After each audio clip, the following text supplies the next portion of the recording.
여러분은 완전 젖었어요. 고층 빌딩 꼭대기였던 곳에 서 있는데 지금은 금속 뼈대와 부서진 콘크리트만이 남아있어요. 한때 도시였던 바다를 내려다보고 있어요. 스스로에게 말하죠. 이건가? 인류의 종말이? 눈을 감으니 밝은 빛이 여러분을 바로 쬐고 있어요. 9시간 전 사무실에서의 또 바쁜 하루예요. 여러분은 이 도시에서 가장 높은 빌딩의 꼭대기층에 있는 개인 사무실 책상에 앉아 있어요. 네, 여러분 경력을 꽤 잘 살렸어요. 아름다운 파노라마 풍경이 이보다 더 좋을 순 없네요. 사방의 바닥부터 천장까지 두꺼운 유리창과 크리스털 유리 그릇이 널려 있어요. 하지만 여러분은 일에 파묻혀 있어서 이런 멋진 경치를 즐길 수가 없어요. 대형 TV에서 설명할 수 없는 전 세계의 사건들에 대한 속보를 내보내고 있어요. 소리를 키우려고 손을 뻗는데 전화벨이 울려 주의가 딴 데로 쏠리죠. 여러분은 TV를 끄고 전화를 받아요. 남동생이에요. 지방에서 비행기를 타고 올 거라며 여러분이 보고 싶다네요. 하지만 늘 하는 변명이 있죠. 일과 마감일에 밀려 정신이 없다고요. 그래서 말인데 점심시간이 다 됐는데도 해야 할 일에 반도 다 못했어요. 그때 컴퓨터 스크린에서 액체가 떨어지는 걸 발견하게 되죠. 휴지를 집어서 닦는데 이게 뭐죠? 방금 물방울을 닦은 모니터 안이 보여요. 가까이서 보니 더 많은 액체가 흘러내리는 게 보여요. 화면 내부가 점점 더 드러나고 있어요. 여러분은 초조하게 자리에서 일어납니다.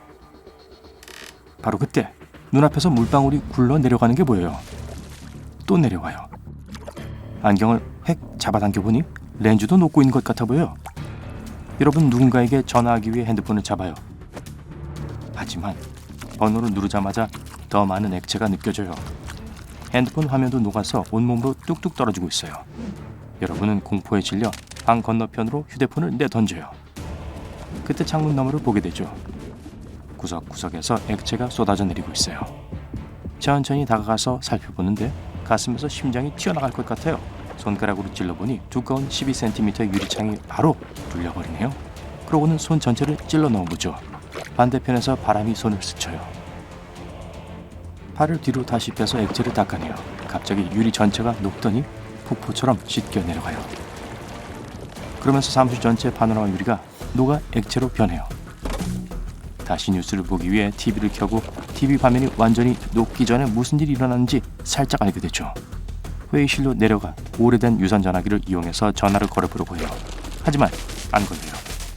작은 디스플레이 화면이 녹아 기계를 다 태워버렸어요. 모두들 겁에 질려 뛰어다녀요. 누구한테든 아무한테든 전화하려고 하죠. 심지어 라디오에도 유리가 들어있어서 이것도 쓸 수 없어요.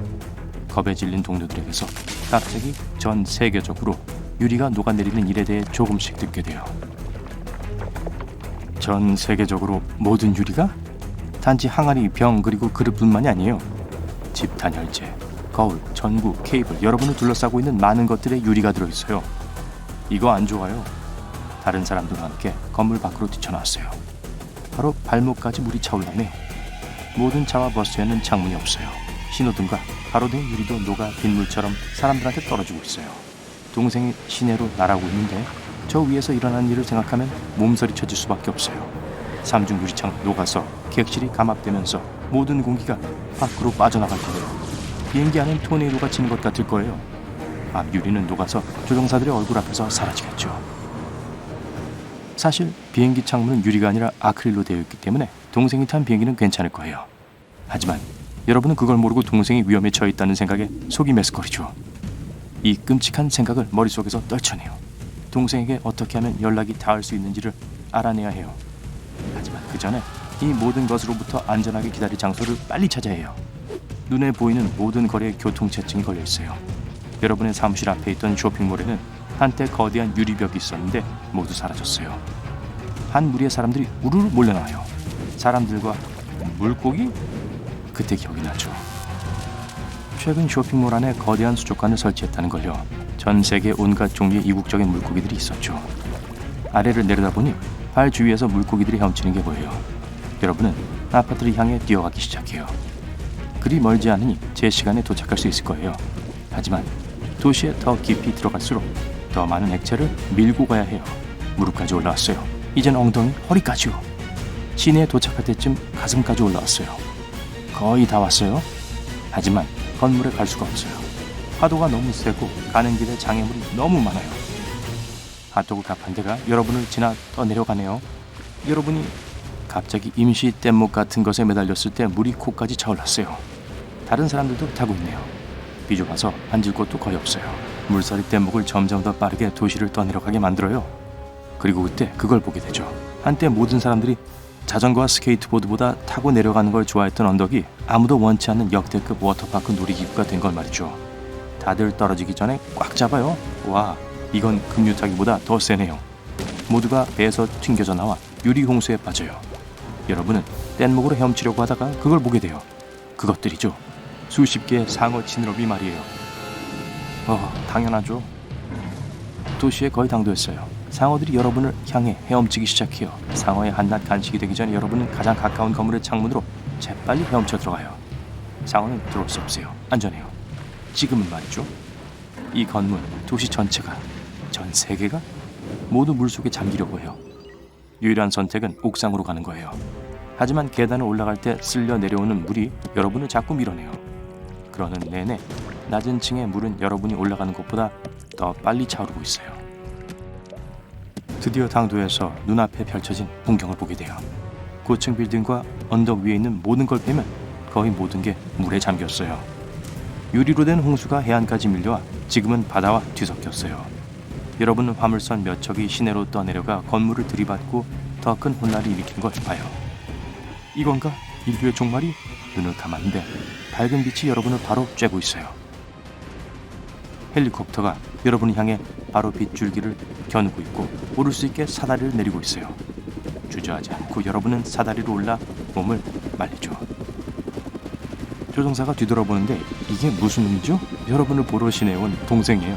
전문 파일럿이었던 그가 최선을 다해 모든 사람들을 도와주고 있었던 거예요. 동생은 여러분과 다른 사람들을 생존자 캠프로 데려가요. 과학자들은 유리가 자연적으로 액체로 변한 것 외엔 어떤 일이 일어나고 있는지 설명을 못하고 있어요. 어떤 유리는 뜨거운 태양 아래 얼음이 녹는 것처럼 천천히 액체화하는 반면 어떤 것들은 몇 초 만에 빠르게 변해요. 지구의 수위가 30%나 상승한 걸 알게 되죠. 이 정도면 여러분이 살고 있던 도시처럼 해안 도시가 범람하기에 충분해요. 몇몇 작은 섬들은 완전 물에 잠겨버렸어요. 이들 중 다수는 심한 액체화가 있은 후 해일을 경험했어요. 물컵에 얼음 덩어리를 떨어뜨리는 걸 상상해보세요. 하지만 스케일은 더 크죠. 잔에 생긴 물결들이 해일이에요. 그리고 얼음 덩어리가 남는 대신 바로 녹아서 전 세계로 쏟아져 버린 거죠. 극 주변에 많은 빙하와 빙산이 부서졌고 적도 가까이로 떠내려왔어요. 강렬한 열기 아래 결국엔 녹아버려 해양 시스템에 엄청난 혼란을 야기시켰어요. 해양 온도뿐만 아니라 해류도 영구적으로 영향을 받게 되었어요. 이것은 허리케인, 폭우, 엄청난 폭풍과 같은 훨씬 더 많은 문제를 가져올 수 있어요. 비록 왜 이런 일이 일어나는지에 대한 설명이 없더라도 인류의 재건이 시작되어 건설 회사들은 유리 없이 건축할 수 있는 혁신적인 방법을 찾아냈어요. 폰, 컴퓨터, 그리고 태블릿 제조업체들도 마찬가지예요. 유리 산업도 혁신으로 다시 도약하고 있어요. 세상이 다시 일어서려면 오랜 시간이 걸릴 거예요. 하지만 할 수 있어요.